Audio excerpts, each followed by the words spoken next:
Assalamualaikum warahmatullahi wabarakatuh. Perkenalkan, nama saya Fitri dengan NIM 22042020. Di sini saya akan memenuhi tugas mata kuliah Governansi Digital dengan dosen pengampu Ibu Yulia Hanuselina, SIP MAP.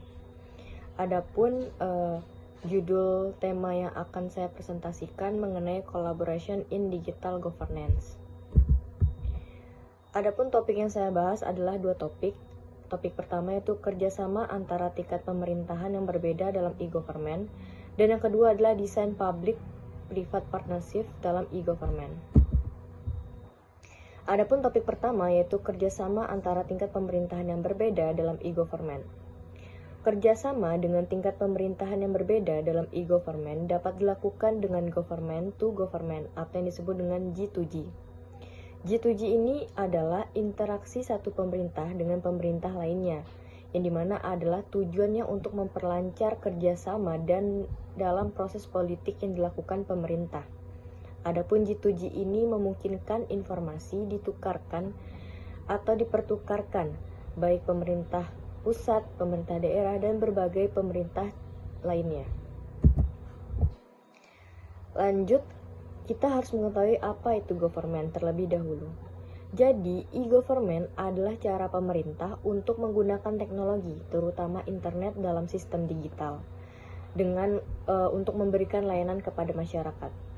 Dengan e-government ini sendiri, proses administrasi menjadi lebih cepat, lebih mudah diakses, dan lebih transparan, sehingga masyarakat tidak perlu repot-repot untuk datang langsung mengurus administrasi kepada pihak-pihak pemerintah. Jadi cukup melalui digital seperti handphone maupun lainnya. Selanjutnya kita membahas mengenai peran kerjasama antar tingkat pemerintahan. Jadi dalam hal ini ada pemerintah pusat dan pemerintah daerah. Pemerintah pusat itu biasanya bertanggung jawab menetapkan kebijakan nasional, membangun infrastruktur digital utama, dan menyediakan panduan atau standar teknis. Adapun di sisi lain, pemerintah daerah berperan dalam mengimplementasikan layanan sesuai kebutuhan masyarakat, karena mereka lebih dekat dan memahami kondisi wilayah masing-masing. Kerjasama ini dilakukan agar tidak terjadi tumpang tindih tugas atau ketidaksesuaian antara kebijakan pusat dan pelaksanaan di daerah. Adapun tantangan kerjasama antara tingkat pemerintahan ini, yang dimana salah satu tantangan utamanya adalah perbedaan kapasitas teknologi, yang dimana pemerintah pusat dan daerah tentu memiliki teknologi yang berbeda-beda. Tentunya pasti memiliki teknologi yang ada yang kurang memadai dalam setiap pemerintahan.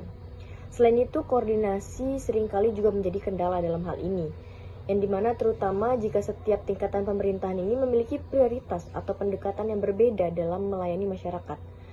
Selain itu juga masalah regulasi juga kerap muncul, yang dimana adanya kebijakan yang kurang sinkron antara pemerintah pusat dan daerah sehingga menghambat implementasi program e-government secara menyeluruh. Adapun contoh implementasi kerjasama antara pemerintah ini yang dimana penerapannya itu bisa dilihat dalam sistem online single submission atau yang disebut OSS, yang dimana untuk perizinan usaha. Dalam sistem ini, pemerintah pusat menyediakan platform digital yang memungkinkan pelaku usaha untuk mengurus izin secara online. Adapun contoh lainnya adalah layanan kependudukan seperti iKTP, yang dimana data penduduk dikelola secara terpusat oleh Kementerian Dalam Negeri, tetapi proses perekaman data dilakukan oleh Dinas Kependudukan dan Pencatatan Sipil. Selanjutnya, manfaat kerjasama dalam e-government. Adapun manfaat ini yaitu membuat pelayanan publik menjadi lebih cepat dan mudah, terus mempermudah jalannya proses birokrasi agar tidak berbelit-belit. Selain itu juga kolaborasi antar pemerintah pusat dan daerah juga membantu memastikan bahwa pelayanan publik yang diberikan itu diakses secara merata oleh masyarakat, dan juga manfaatnya meningkatkan transparansi. Selanjutnya itu apa itu Public-Private Partnership atau yang disebut PPP? Jadi Public-Private Partnership atau PPP itu adalah bentuk kerjasama antara pemerintah dan sektor swasta untuk merancang, membangun, membiayai, dan atau mengoperasikan proyek infrastruktur atau layanan publik. Adapun tujuan utama dari public-private partnership ini adalah untuk memanfaatkan keunggulan masing-masing pihak, seperti efisiensi dan inovasi dari sektor swasta, serta mandat pelayanan publik dari pemerintah. Adapun contoh dari public-private partnership ini adalah meliputi pembangunan jalan tol, sistem transportasi umum, jaringan internet, atau layanan digital seperti e-government. Lanjut, mengapa public-private partnership ini penting dalam e-government?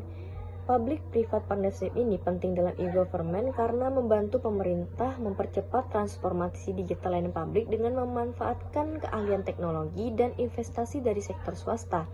Selain itu, public-private partnership ini memungkinkan pengelolaan proyek secara lebih efisien karena sektor swasta cenderung memiliki pengalaman dan keahlian dalam manajemen proyek teknologi.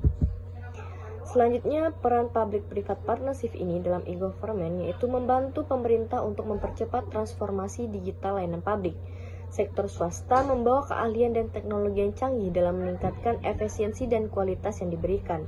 Misalnya, sektor swasta dapat menyediakan platform digital atau aplikasi yang memudahkan masyarakat mengakses layanan pemerintah, seperti pembuatan KTP online dan perizinan online. Jadi, public-private partnership ini memungkinkan perizinan usaha maupun pembuatan KTP atau akta kelahiran itu secara online melalui web atau aplikasi. Selanjutnya itu keuntungan dalam public-private partnership ini dalam e-government yaitu cukup banyak dan berdampak positif bagi masyarakat. Salah satunya adalah penghematan biaya. Jika kita melibatkan sektor swasta, pemerintah dapat mengurangi beban pendanaan untuk proyek-proyek besar, seperti pembangunan sistem digital atau infrastruktur teknologi. Efisiensi operasional juga menjadi manfaat besar dari public-private partnership ini, di mana sektor swasta seringkali lebih efisien dalam pengelolaan proyek dan pengoperasian sistem, sehingga proyek e-government dapat selesai lebih cepat dan sesuai anggaran, dan akses ke teknologi terbaru menjadi keuntungan lainnya. Adapun tantangan dalam implementasi public-private partnership ini adalah perbedaan kepentingan antara pemerintah dan sektor swasta, yang dimana pemerintah lebih fokus pada pelayanan publik yang optimal dan keberlanjutan sosial, sementara sektor swasta lebih mengutamakan keuntungan finansial. Adapun masalah regulasi, dalam hal ini banyak negara masih memiliki aturan yang belum sepenuhnya mendukung atau mengatur kerjasama antara pemerintah dan swasta dalam e-government, sehingga seringkali kebijakan yang ada tidak fleksibel atau kurang mendetail. Hal ini bisa menjadi hambatan dan tantangan dalam implementasi public-private partnership. Adapun contoh implementasi dari public-private partnership dalam e-government adalah dilihat dari berbagai proyek yang berhasil mengintegrasikan sektor swasta dengan pemerintah untuk meningkatkan layanan publik. Adapun proyek yang bisa kita lihat itu Palaparing di Indonesia. Palaparing di Indonesia ini merupakan suatu kerjasama antara pemerintah dan perusahaan swasta untuk menyediakan jaringan internet yang merata di seluruh wilayah Indonesia, khususnya di daerah-daerah terpencil. Mungkin sekian itu saja presentasi yang dapat saya sampaikan. Mohon maaf atas penggunaan kata-kata yang salah. Saya akhiri, wassalamualaikum warahmatullahi wabarakatuh.